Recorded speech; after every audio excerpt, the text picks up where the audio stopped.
Corduroy by Don Freeman.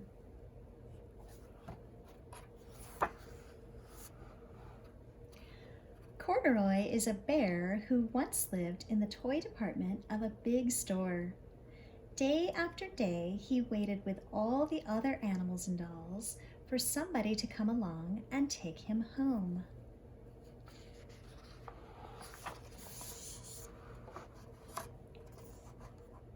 The store was always filled with shoppers buying all sorts of things, but no one ever seemed to want a small bear in green overalls. One morning, a little girl stopped and looked straight into Corduroy's bright eyes. "Oh, Mommy," she said, "look, there's the very bear I've always wanted." "Not today, dear," her mother sighed. "I've spent too much already. Besides, he doesn't look new. He's lost the button to one of his shoulder straps."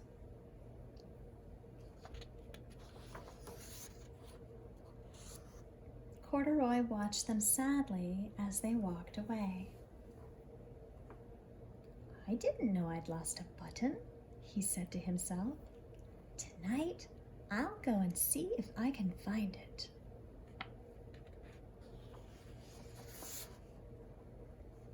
Late that evening, when all the shoppers had gone home and the doors were shut and locked, Corduroy climbed carefully down from his shelf and began searching everywhere on the floor for his lost button.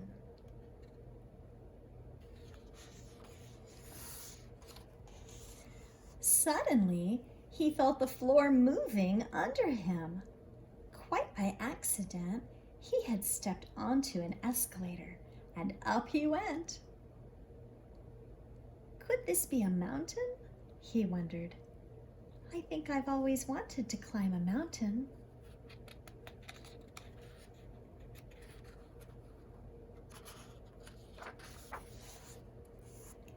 He stepped off the escalator as it reached the next floor, and there, before his eyes, was a most amazing sight.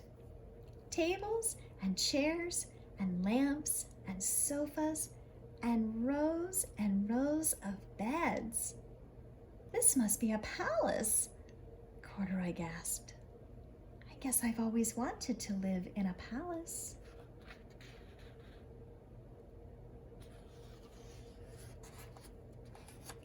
He wandered around, admiring the furniture. "This must be a bed," he said. "I've always wanted to sleep in a bed." And up he crawled onto a large, thick mattress.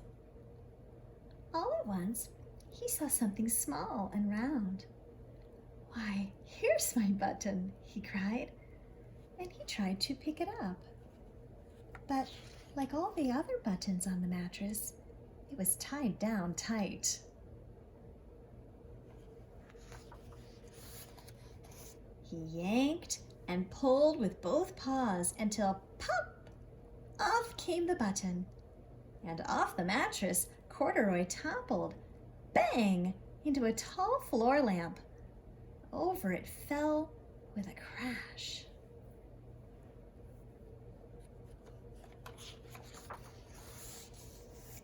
Corduroy didn't know it, but there was someone else awake in the store. The night watchman was going his rounds on the floor above.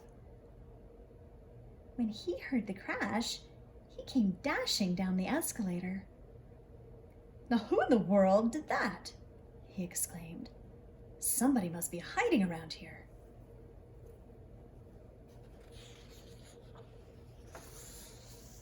He flashed his light under and over sofas and beds until he came to the biggest bed of all. And there he saw two fuzzy brown ears sticking up from under the cover. "Hello," he said. "How did you get upstairs?"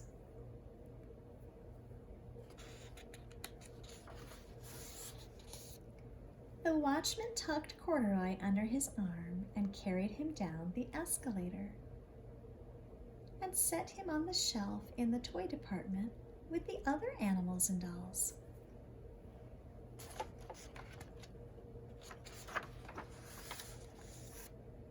Corduroy was just waking up when the first customers came into the store in the morning. And there, looking at him with a wide, warm smile, was the same little girl he'd seen only the day before. "I'm Lisa," she said. "You're going to be my very own bear. Last night, I counted what I've saved in my piggy bank, and my mother said I could bring you home."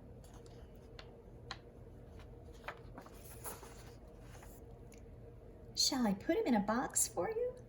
the saleslady asked. "Oh, no thank you," Lisa answered. She carried Corduroy home in her arms. She ran all the way up 4 flights of stairs into her family's apartment and straight into her own room. Corduroy blinked. There was a chair and a chest of drawers, and alongside a girl-sized bed stood a little bed just the right size for him. The room was small, nothing like that enormous palace in the department store.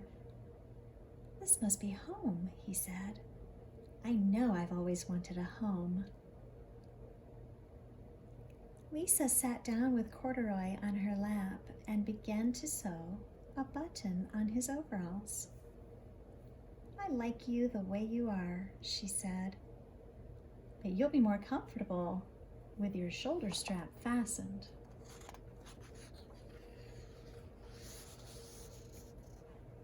"You must be a friend," said Corduroy. "I've always wanted a friend."